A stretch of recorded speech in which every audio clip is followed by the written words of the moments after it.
Here recently, I did a video on 2017, a budget gaming PC.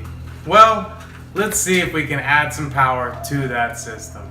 So, how are we gonna add to this PC? Well, I did say that there was an Asus Strix RX 460 Radeon 4GB graphics card in this PC that I just recently built.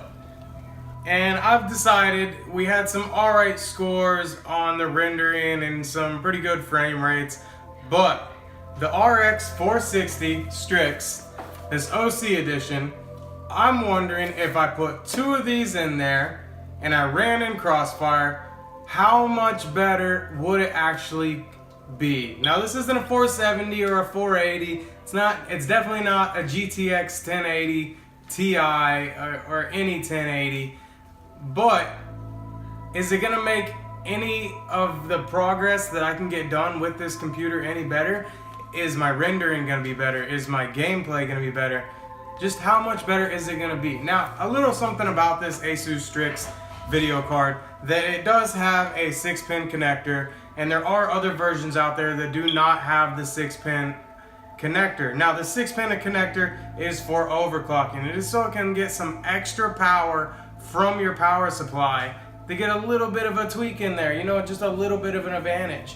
So, I mean, if you are looking for one, and the overclocked 460s, 470s, 480s, they come with a 6-pin. The 470s and the 480s definitely come with the 6-pin, but as in any 460, because there's many of 460s out there, they don't all come with the extra power plug, and I'm pretty sure that there's not a crossfire bridge that you use with this. I think it does it through the PCI slots, PCI slots, and I think that's the way it crossfires now. Now this is Direct 12 optimized. It is HDR ready.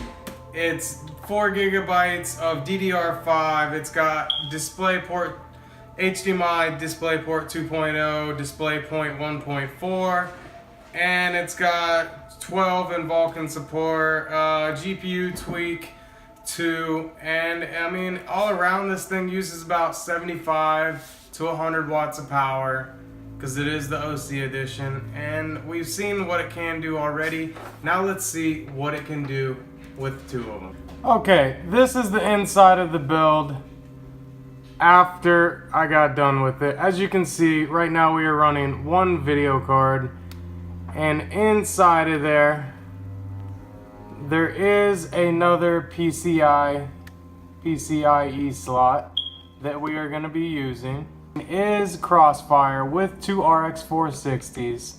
Worth it.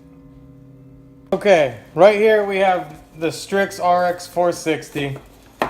We're going to open her up, and it did come with, you know, these Republic of Gamer straps right here, which are pretty nice. I mean, that definitely is nice to have with cable management and everything. Right here, it comes in your typical anti-static bag with some directions, and of course your drivers. All right, we'll put all that away. What we're really interested in here is the graphics card. And there it is. I'll say that it does have some weight to it. I mean, it is pretty heavy duty. And I think this is going to get the job done. I think we're going to be rather happy with it. Alright, so the first thing I'm going to do is I'm going to just kind of line it up. I'm going to see where it fits, if it will fit at all. I do not see any crossfire bridge on this, so it definitely has to be able to do it through the PCIe slots. Now, this can be a cringe moment right here.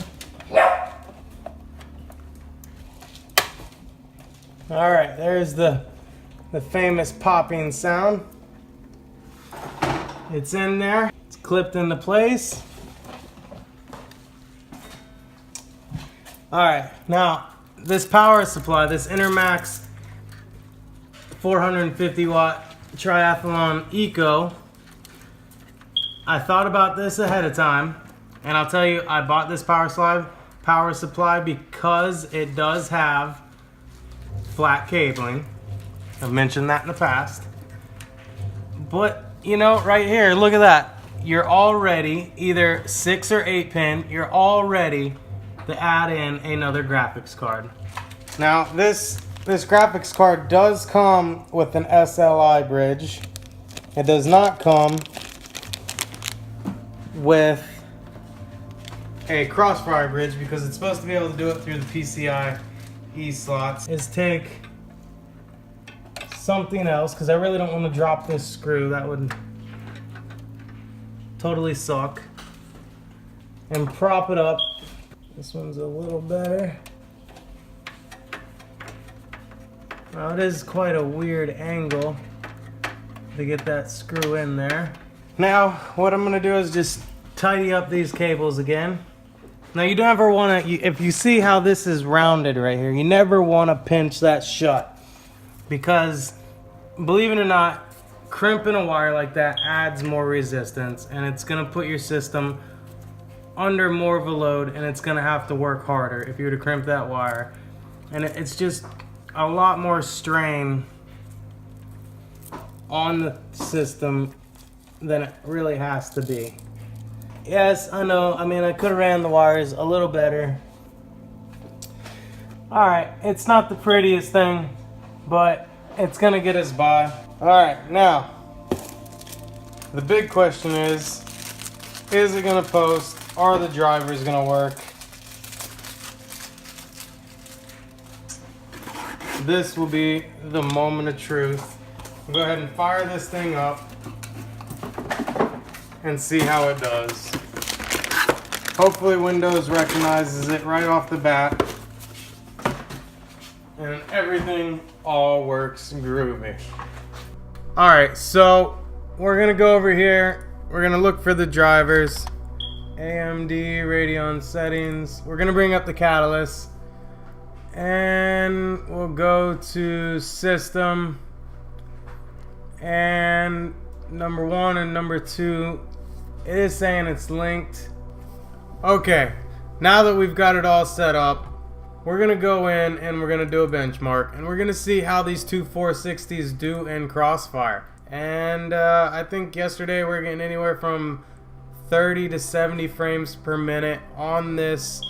Alright, so I can already tell you that our frames per second is already up almost double. I mean, this thing scaled rather well. I mean, I'm doing 108 frames per second.